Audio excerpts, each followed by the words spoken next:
Start now? Now you gonna start. Oh.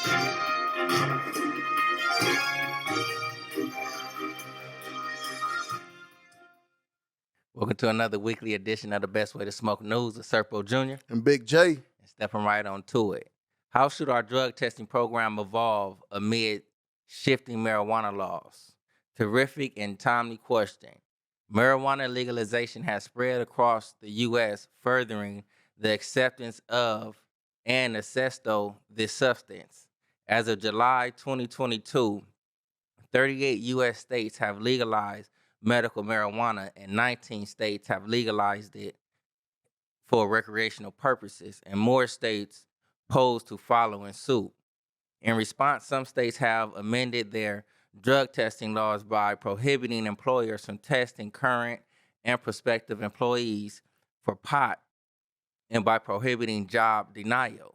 California, for example, as recently as this month, passed a bill to become the seventh state to restrict the ability of employers to penalize workers who test positive for the presence of cannabis. Now, and I know for a long time over here in California, a lot of jobs have stopped you from marijuana usage pretty much. Like certain unions you want to get in, none of Mhm. that. So now it's like laws have passed to where it's like that's not going to count. But I still think you should be responsible. Yep. It's still gonna be for certain jobs like construction. I think like certain driving jobs and stuff like Mhm. that. You still gonna have to test. Yes, but you know what I'm saying? It's like they also have the laws in place to where it's like while you at work, all right, I may not be consuming, but on my off time, you can't like deny me jobs or terminate me from my job for my off usage, long as it doesn't come and interfere with their job duties. Look, we gonna touch back on this, but this is best way to smoke news. This is definitely news, but I'm telling you, it's them certain jobs. Mm-hmm. We gonna get back at y'all with it. Moving on. FDA officials on vaping promise or apparel. At the same time, we have a rapidly diversifying product landscape, particularly among youth. I continue to be very concerned about the use of emerging products, including e-cigarettes.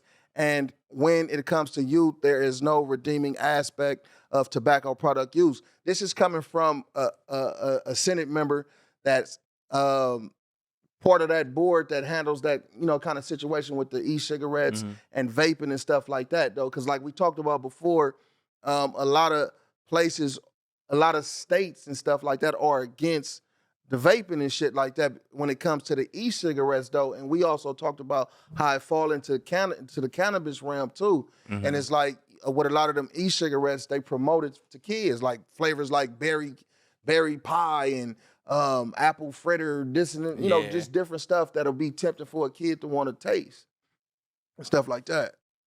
Yeah, that's cool that they trying to like put some control over that because just as you said, like all those different flavors, it attracted a whole lot of kids, and I'm pretty sure you all seen them commercials, like Yep. vaping and all Yep. that other stuff is still addictive. It still got the tobacco stuff in there. It still got that addictive trait. Yep. So Moving on. Moving a on. legal pop problem that's now plaguing the streets of America: plastic litter. Huh. Waste packaging from a burgeoning and newly legalized marijuana industry litters streets across the country, adding to a global crisis of plastic waste. Now we know just like a lot of our little cartridges, little plastic bags, some people do throw them out, but it's like there's a lot of shops around there. They do, like, as far as I remember, have deals. You come back with your cartridge or whatever it may be, or your container, Right. you get it like a little deal. Right. In New York, where stuff is starting to get legal at, regulators who are making the streets first ever rules for the retail sale of recreational marijuana hope they have answers to limit their state's contribution to the problem.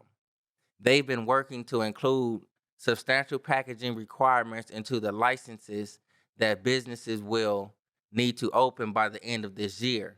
So it's pretty much as New York began to legalize their stuff, it sounds as if like part of their business license, you gotta have some type of recycle thing or waste like requirements in place. So pretty much it's like if you guys would like with cannabis consumers, Right. like if you can help, you just keep your stuff, recycle your things. You know, you can go back to the shop. Don't be ashamed if you are a shop goer. Go in there like, man, I got my canister from such and such. You never know. They might just be like, all right, man, it's $5 off, or let me put an extra gram in there for you. Right. Because it's like it is appreciated every way around. Right. Hey, look, recycle, reduce, reuse. Moving on. Sleep experts warn against giving melatonin to children. Wednesday, September 28, 2022, Health Day News.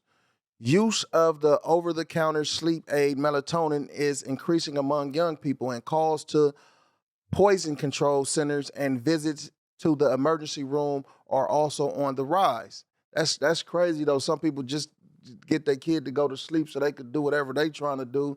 They giving them something, inducing them to go to sleep. This is mostly because young children and teens are accidentally ingesting more of the supplement than is safe, according to the U.S. Centers for Disease and Control and Prevention. In response, the American Academy of Sleep Medicine, AASM, has issued an advisory urging parents to talk to a doctor before giving children melatonin or any other dietary supplement. So, you know, you put yourself in a cross. Say you go talk to your doctor and your doctor recommends you not to do that, and you end up doing it, and say something happened to your child or something like that, then you'll be in a lot of trouble.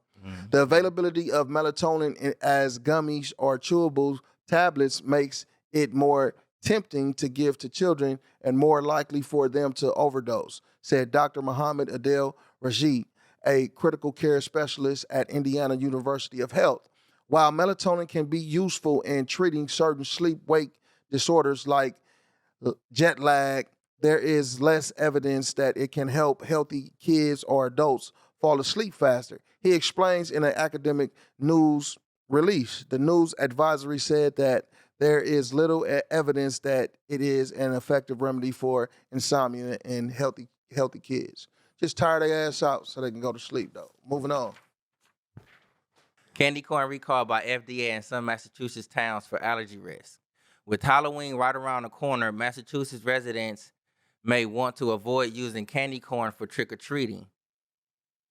Arcade Snacks for Arborn is recalled its 15-ounce packages and candy corn because they may contain undeclared egg, the FDA announced in a statement. People with allergies to egg can run a risk of serious or life-threatening allergic reactions if they consume these products, the statement continued. The recall package have a base date of March 8, 2023. Yep. So it's like candy corn. That's a famous candy because I know me coming up Halloween times. Those right there, them little candy corns, little orange, little white little tips, and all that on. Smash those little bad babies. But nowadays they putting stuff in there. It's like people are coming more prone to like their allergies and this, that, and the other. They coming more aware. So in some of those products they put in this candy that's it may be harmful to people with those allergies. Yep. And on that note, talking about Halloween, it is coming up this month. So look, make sure you check your kids' candy though, because with the fentanyl shit and all this stuff going on, please take care, and be mindful of what your kids is taking in. Yes, indeed. And that's the best way to smoke news with Serpo Jr. Big J. Baby.